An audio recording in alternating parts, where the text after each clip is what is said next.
Hello friends, मैं जगदीश एक बार फिर से आपका स्वागत करता हूं अपने channel Shipra institute of language पर। डियर फ्रेंड्स, आज के इस वीडियो लेक्चर में आप सीखेंगे प्रीपोजिशनल फ्रेजेस। अगर आप प्रीपोजिशनल फ्रेजेस सीख लेते हैं तो आपकी गलतियां प्रीपोजिशन में बहुत कम हो जाती हैं। अधिकतर हम इंग्लिश बनाते समय अपनी मदर टंग में सोचते हैं। मैं आपको एक एग्जांपल देता हूं। एक फ्रेज है गुड एट। गुड एट का मतलब होता है किसी चीज़ में अच्छा। जैसे मैं इंग्लिश में अच्छा हूँ। अगर आपको गुड एट फ्रेज नहीं आता है तो आप इस सेंटेंस को बनाएंगे I am good in English, लेकिन यहाँ पर इन गलत है। इसलिए आपको याद होना चाहिए कि गुड के साथ एट का कॉम्बिनेशन होता है, इन का नहीं। इसी तरह से बहुत सारे आपके प्रीपोजिशन से संबंधित प्रॉब्लम्स दूर हो जाएंगे अगर आप प्रीपोजिशनल फ्रेजेस लर्न कर लेंगे तो चलिए without wasting any time let's get started. पहला फ्रेज है abstain from. Abstain from means परहेज करना। चलिए एग्जाम्पल देख लेते हैं। तुम्हें धूम्रपान से परहेज करना चाहिए। इंग्लिश होगी you should abstain from smoking. अगला फ्रेज है afraid of. Afraid of means डरना। मैं तुमसे डरता नहीं हूँ। I am not afraid of you. क्योंकि अफ्रेड ऑफ वर्ब नहीं है, इसलिए आपको इसके साथ वर्ब एम लगाना पड़ेगा, आई के साथ इज लगाना पड़ेगा किसी सिंगुलर के साथ, और आर लगाना पड़ेगा प्लूरल सब्जेक्ट के साथ। चलिए नेक्स्ट फ्रेज देखते हैं। नेक्स्ट फ्रेज है assure of. Assure of means विश्वास दिलाना। चलिए एग्जाम्पल देखते हैं। मैं तुम्हें अपने पूरे सहयोग का विश्वास दिलाता हूँ। इंग्लिश होगी I assure you of my full cooperation. Next phrase है back out. Back out means मुकर जाना। अब तुम अपने वादे से मुकर रहे हो। इंग्लिश होगी now you are backing out of your promise. अगला फ्रेज है boast of. Boast of means शेखी मारना, लंबी लंबी हाँकना या लंबी लंबी छोड़ना। चलिए एग्जाम्पल देखते हैं। वह हमेशा अपनी बहादुरी की शेखी मारता रहता है। इंग्लिश होगी he is always boasting of his bravery. Next phrase है be over. Be over means समाप्त होना। बी के स्थान पर आप प्रेजेंट में इजेमार यूज़ करते हैं और पास्ट में वाज वर, सब्जेक्ट के अकॉर्डिंग। अब समय समाप्त हो गया है। Time is over now. अगला फ्रेज है die of. Die of means बीमारी से मरना। वह कैंसर से मरी।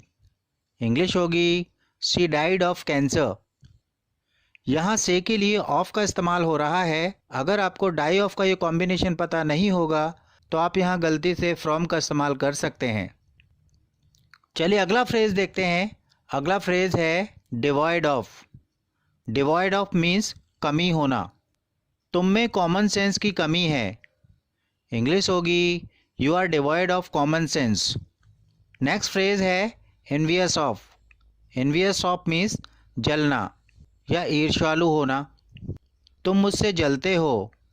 You are envious of me. Envious verb नहीं है, इसलिए इसके साथ आर का यूज़ हुआ है। अगला फ्रेज है fond of. Fond of means शौकीन। वह गाने की शौकीन है। इंग्लिश होगी she is fond of singing. Next phrase है given to. Given to means बुरी आदत में फंसा हुआ। मेरा भाई शराब पीने की बुरी आदत में फंसा हुआ है। इंग्लिश होगी my brother is given to drinking.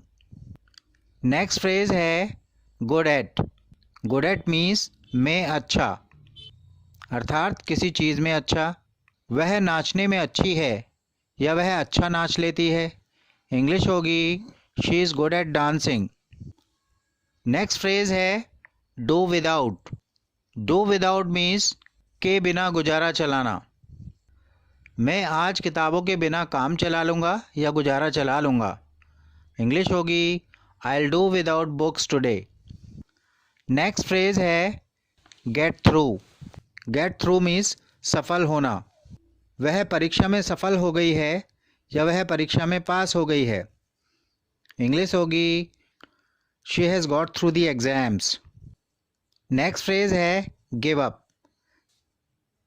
Give up means त्यागना, छोड़ना या हार मान लेना। उसने जुआ खेलना छोड़ दिया है। इंग्लिश होगी he has given up gambling. Next phrase है hard up. Hard up means हाथ तंग होना या आर्थिक परेशानी होना। जब से मैंने नौकरी छोड़ी है मेरा हाथ तंग है। इंग्लिश होगी I have been hard up since I left my job. Next phrase है ignorant of. Ignorant of means अनभिज्ञ, अनजान या किसी बात का पता ना होना। मुझे तथ्यों का पता नहीं है या मैं तथ्यों से अनभिज्ञ हूँ। इंग्लिश होगी I am ignorant of the facts. Next phrase है इन्फीरियर टू। हिंदी मीनिंग होगा घटिया। एग्जाम्पल देखते हैं। यह ड्रेस उस ड्रेस से घटिया है। इंग्लिश होगी this dress is inferior to that one. Inferior के बाद तुलना दिखाने के लिए देन का प्रयोग नहीं होता है बल्कि टू का प्रयोग होता है। ऐसे कई एडजेक्टिव्स हैं जिनके बाद देन का प्रयोग ना करके तुलना दिखाने के लिए टू का प्रयोग होता है, जैसे inferior to, superior to, junior to, senior to, prefer to इत्यादि। नेक्स्ट फ्रेज है insist on. Insist on means जिद करना। बच्चे खिलौने खरीदने की जिद कर रहे हैं। इंग्लिश होगी children are insisting on buying the toys. Next phrase है इंटीमेट विद मीन्स परिचित या घनिष्ठ। वह राहुल से घनिष्ठ है या वह राहुल की घनिष्ठ है या वह राहुल के साथ परिचित है। इंग्लिश होगी she is intimate with Rahul. Last phrase है look for. Look for means ढूंढना। चलिए एग्जाम्पल देख लेते हैं। मैं एक अच्छी नौकरी ढूंढ रहा हूँ। इंग्लिश होगी I am looking for a good job.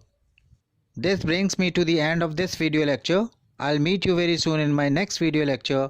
Till then, take a very good care of yourself. Bye bye.